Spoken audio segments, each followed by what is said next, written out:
So I would imagine that you've spoken to a myriad of different types, like you've seen different strengths and weaknesses in kids.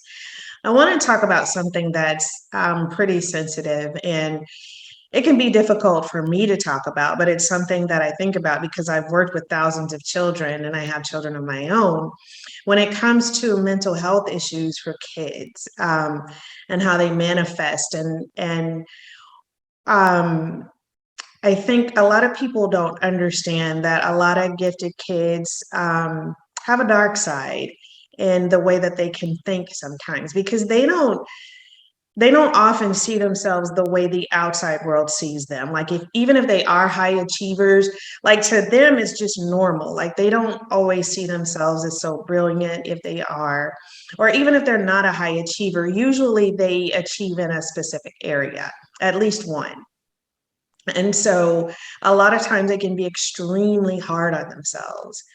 And boys and girls, and it shows up in different ways. What are some things that you've seen with kids who internalize some of their anxiety, and how, what do you think is the best way to help them to cope with those things?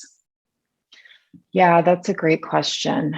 Um, okay, so what I see, I think, a lot currently is some social anxiety in gifted kids. And then with gifted and twice exceptional kids, if they've had some like behavior difficulties in the past, internalizing the idea that they're like the bad kid or like that they um,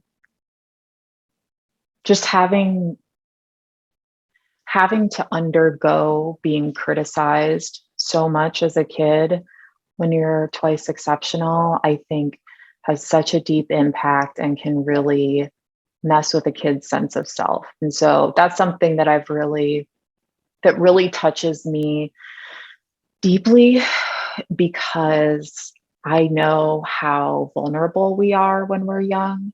And to get that message over and over that you're doing something wrong or that you're not enough, um, it just really makes me upset. I think maybe that sense of justice comes in where I just get really upset for them and want to protect them.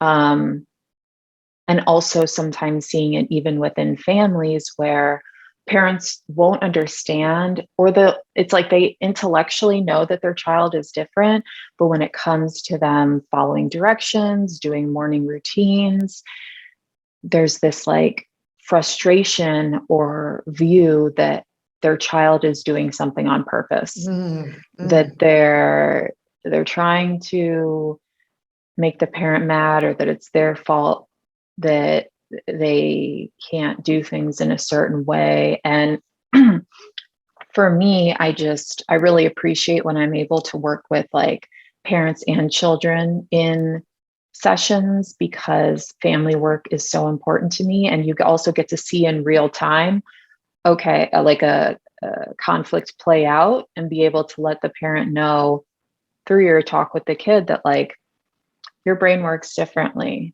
That's okay. It doesn't mean it's wrong. It just means that you need different things in order to help you get through a morning routine or in order to help you when you're not getting off your screens, like that it's not that you're bad. It's not that you're trying to mess up your relationships. It's not that. It's just that you're different. And so people don't always understand that. So we're going to try to work with some tools to help you to, be able to do things in a way that suits you. And I think that that's kind of the message that I really care about for both gifted children and adults is that it's okay to have to operate in the world differently. And it doesn't mean that there's something wrong or that you're a problem or that you just don't get it. It just means that you're different, and which is kind of cool. And you get to do things in a different way. So, yeah, just kind of seeing that play out with kids is uh, important to me because I just, it's hard to see them feeling hurt or like there's something wrong with them. So yeah, I think that's kind of the thing that hits me the most, is the idea that there's something wrong with them. Because I know how people can carry that into adulthood.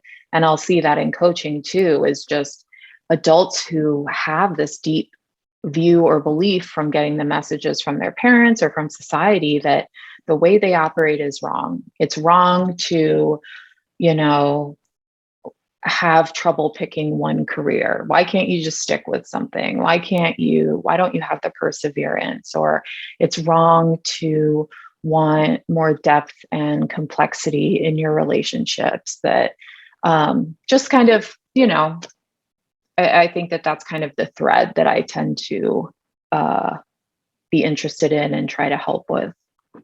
Yeah, I get everything you said. My sentiments exactly. I sometimes I'm having a moment of transparency. Sometimes I think that maybe outsiders who might see me parent think that I may be too lenient, and I don't really care because I know what's happening. These are my children and I understand their uniqueness because they're just not typical, and that's not bad.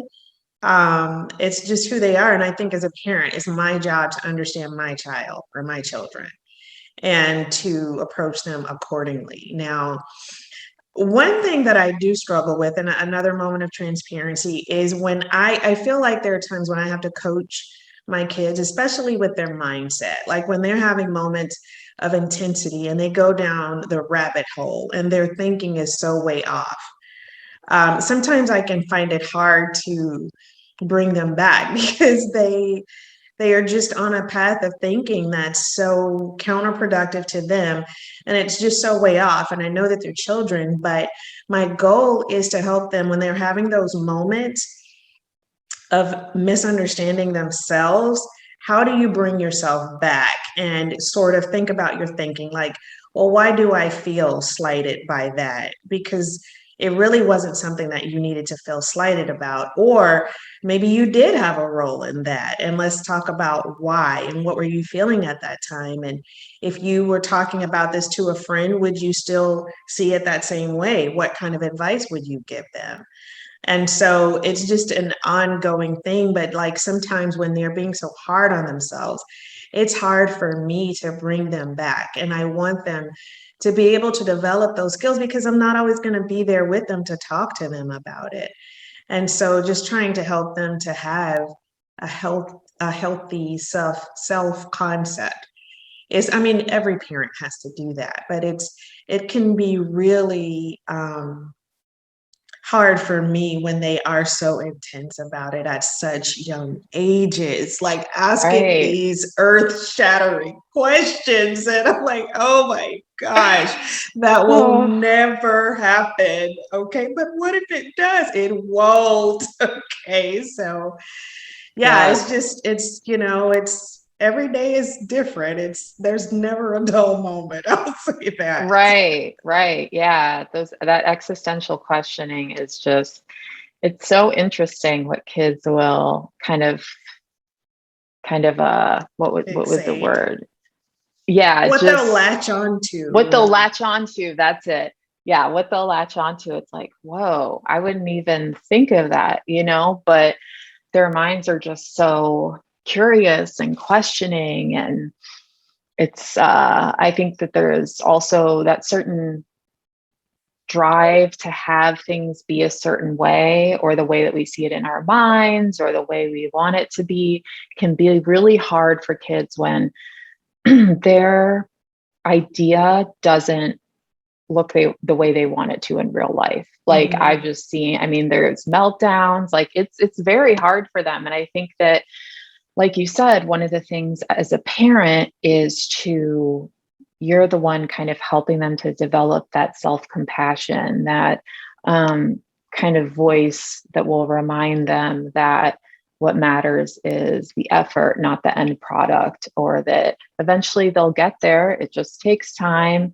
Um, I think that it's really helpful when parents of gifted kids can kind of help soothe them and kind of co-regulate, because they're not able to do that yet. It's kind of like a kid who has tantrums. It's not that they're going to have tantrums forever, but their biology, their brains are just going straight to a certain thing, right? And for some gifted kids, it goes straight to self-criticism or like that kind of perfectionism. And so as parents, like you said, the job is to kind of help give them other ways of viewing it, different perspectives, also helping them. I think one thing that can be really helpful is working with kids on how to relax their bodies, because when they're in kind of a fight flight mode, there's no words that are going to help them. But, and even if they're having a lot of negative thoughts, a lot of times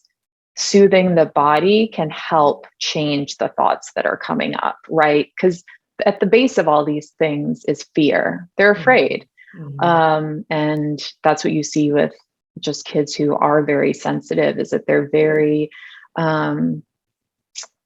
quick to feel fear. And so I think that sometimes just having that soothing, practicing breathing exercises or movement or things like that can just be really beneficial for gifted kids. And also realizing that like a lot of this stuff is also learned in relationship, right? So it's okay that you're the one there for years helping them out with this, right? Like I still call my mom when I make a mistake. I still will be like, oh my gosh, da da da da da, because I get in this fight or flight mode, like you said, this spiral where you're just like, whoa, I'm feeling totally out of sorts, and I know that I can't trust kind of the thoughts that are coming into my head, but they feel so real. And so I think that sometimes we're always trying to equip people with the ability to handle everything on their own, when really I think community is important, and that having Great point. right, like just having other people to bounce your thoughts off of, and not be scared to be vulnerable like that, and be like, you know, my brain is telling me that I totally messed this up, that it's the end of the world, that I should just stop trying this altogether. And then you can have that person be like, no, you're okay. We all make mistakes. It's part of things. I made a mistake on this the other day. It's going to be okay. You know, so having that feedback. So I think that for me, when also social anxiety comes up, that's why it's so important for me, I feel like, to help kids, because those social support is just so key for our mental well-being. Yeah. So on that note, we know that a lot of times, on the note of the social emotional aspect of things, a lot of times gifted kids are what I call an ill fit with same age peers. And so it's more of an intellectual fit sometimes that they would find more stimulating. How do you help kids to navigate through that process of like developing friends, like especially in a school setting? Just making friends in general can be tough. And if you don't feel like you are connecting or like you have things in common with the kids in your class, like how would you, if you could talk about your experience with that, or just in what you would recommend for parents to do? I see so many parents, I have a lot of conversations in my groups about that, kids not being invited to the party, or you know my kid threw the laptop across the classroom and they had to clear out the room, and I get these calls from the school all the time, Oh, that yes, because they're triggered socially. And if you talk to them, a lot of times it sounds pretty logical, but the response isn't quite what it should be. But back to the social exactly. emotional piece, what kind of advice do you give for that?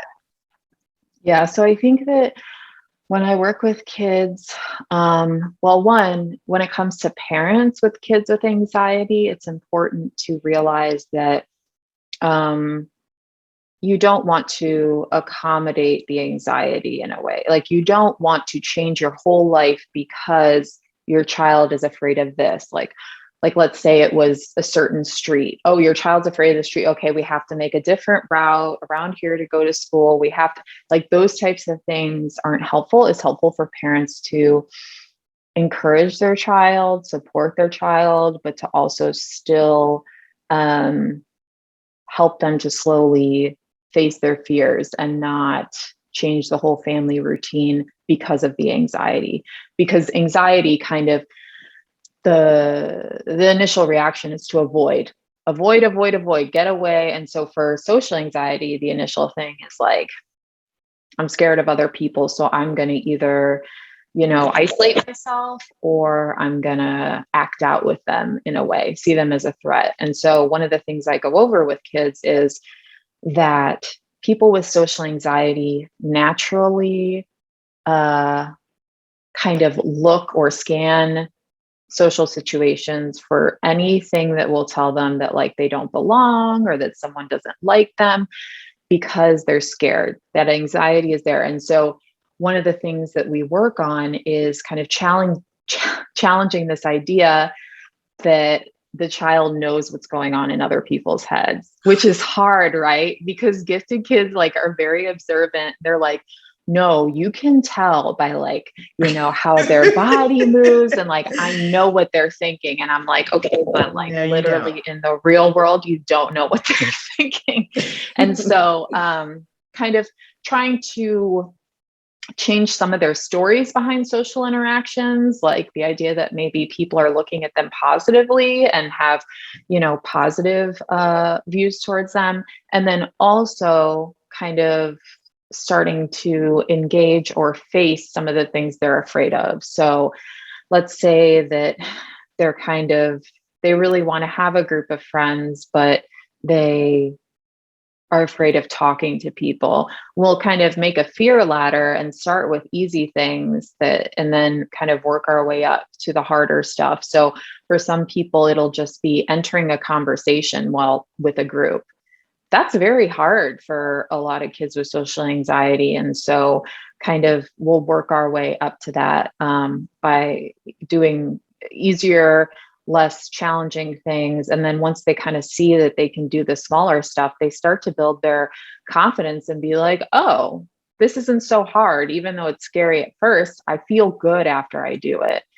I feel more connected after I do it. So that's kind of how I work with them, but it's a process. It's hard. Definitely a process. Yeah. So if you could compel the general population who don't really understand this whole giftedness journey to know one thing about gifted learners, children and adults, what would it be? Oh, that's a good question. Just one. Just one.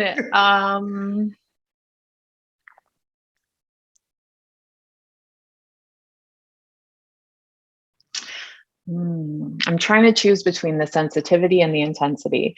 I think I might choose. Let's go with both of them then. Okay. Yeah, just to let them know that a lot of the things that people see with gifted people that's confusing comes from the fact that they're sensitive. They feel things very strongly. And so I think, I'd pick the sensitivity, because I think that would garner more compassion from people about the way gifted kids and gifted adults act.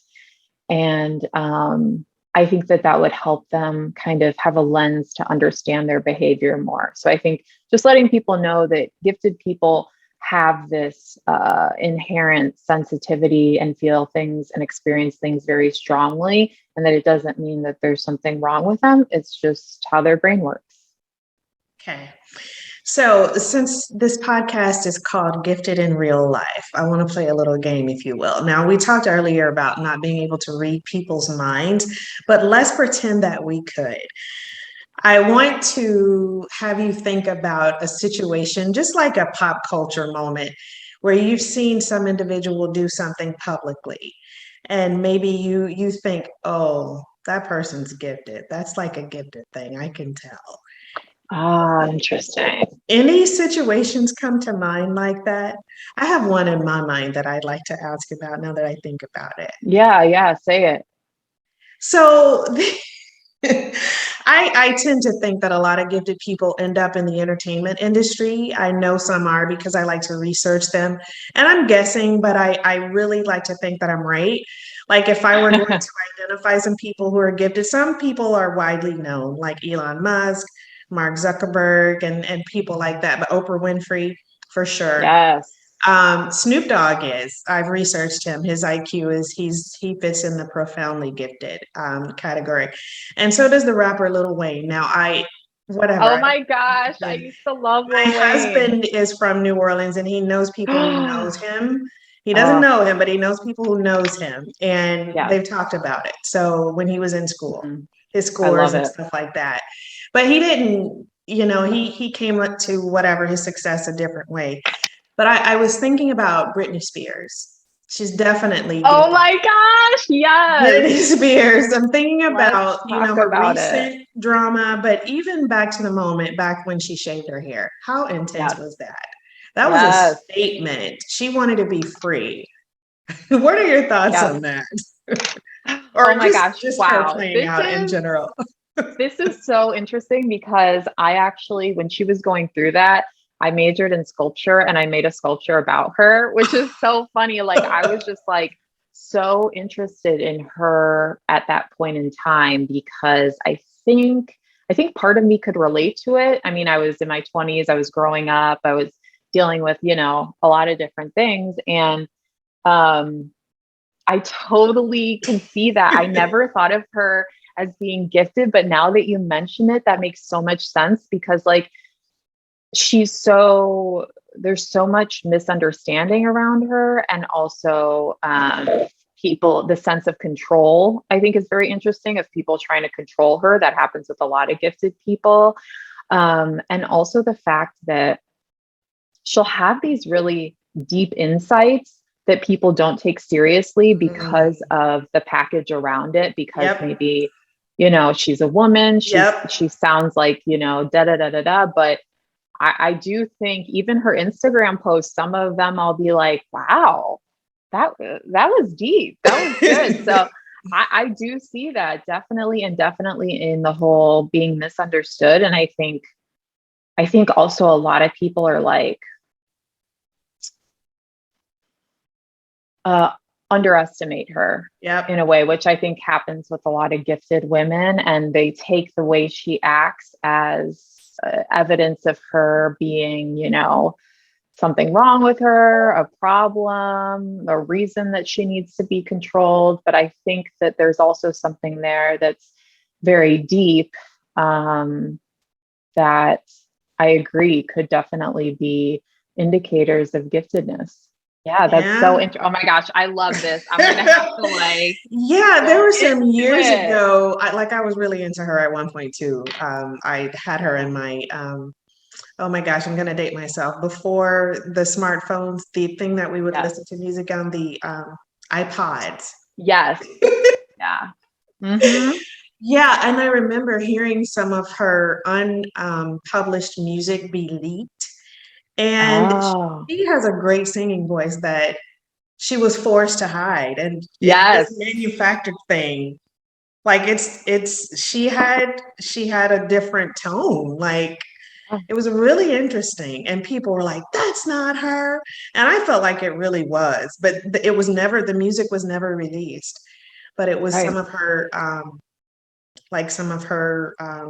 some work that she had recorded, and that it wasn't what her fans were used to, not her really singing. So Right. Yeah. yeah. And also her Blackout album, which people at first were like, "Oh, she's going crazy." It's actually like considered a very like one of the best albums that not only that she's put out, but that came out at that time. It's interesting. There's so many facets to her. She's kind of an enigma. She has a lot of talent, and Mhm. I think she's Creativity. creativity and like so I hope that she can kind of as things go along get the support for her the way her brain works that she needs, and to not feel like she's so wrong or that she Right. has to apologize for herself all the time. Yeah. Yeah. Well, this has been a great interview. Thank you so Yeah. much. Before we go, if people would like to work with you, can you tell them how they can find you and how they can do that? Yeah. So my Instagram is Aileen, AILEEN .imagines, IMAGINES. And so if you go there, there's a link to both of my websites, but I have a website that's just my name, eileenkellerher.com. And then there's coaching for the number 4 gifted.com. And that's my coaching practice for parents and gifted adults. So yeah, there's 2 things. And that's kind of mainly where you can find me, is on Instagram or at my website. Okay. All Yeah. right. Thank you so much. Yeah, thank you. This is really great. Oh my God.